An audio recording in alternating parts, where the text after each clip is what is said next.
La puissance de l'Europe au XIXe siècle s'exprime dans sa capacité de production, dans sa démographie, ses sciences, sa technique. Elle engendre une soif de domination, mais aussi une nécessité pour les élites de convaincre le peuple du bien fondé de la colonisation. On a vu précédemment l'importance de ce discours scientifique sur les races, mais ce n'est pas le seul argument à déployer. Selon les promoteurs de l'idée impérialiste, il faut également trouver des débouchés à l'industrie nationale et s'approvisionner en produits et en matières premières. Enfin, il faut aussi disposer de ports et de voies maritimes sécurisées pour contrôler les océans et le commerce international.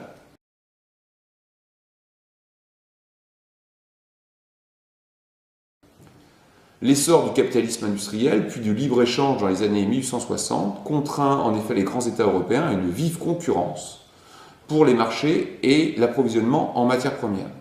Le coton, par exemple, devient pour les Britanniques un enjeu majeur dans leur développement industriel. Cela les pousse à contrôler l'Égypte, puis l'Inde, principaux fournisseurs de cette matière première.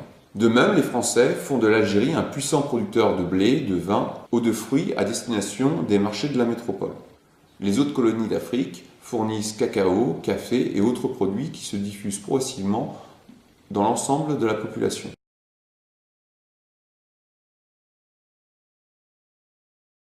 Pour d'autres États, comme les États-Unis ou la Russie, la colonisation est plutôt un processus d'expansion de leur propre territoire.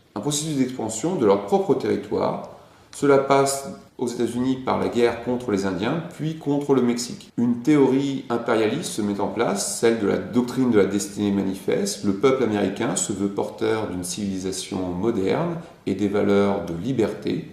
Ceci passe par l'établissement d'une nouvelle frontière, détruisant la sauvagerie des peuples conquis. Mais au-delà de ce discours, il faut voir que cette politique est très pragmatique. Elle vise à redistribuer le flux constant de migrants qui se déversent dans le port de New York. Ces migrations s'accompagnent d'un processus de conquête des vastes terres des grandes plaines et l'appropriation des ressources naturelles indispensables à l'essor industriel de cette nouvelle puissance.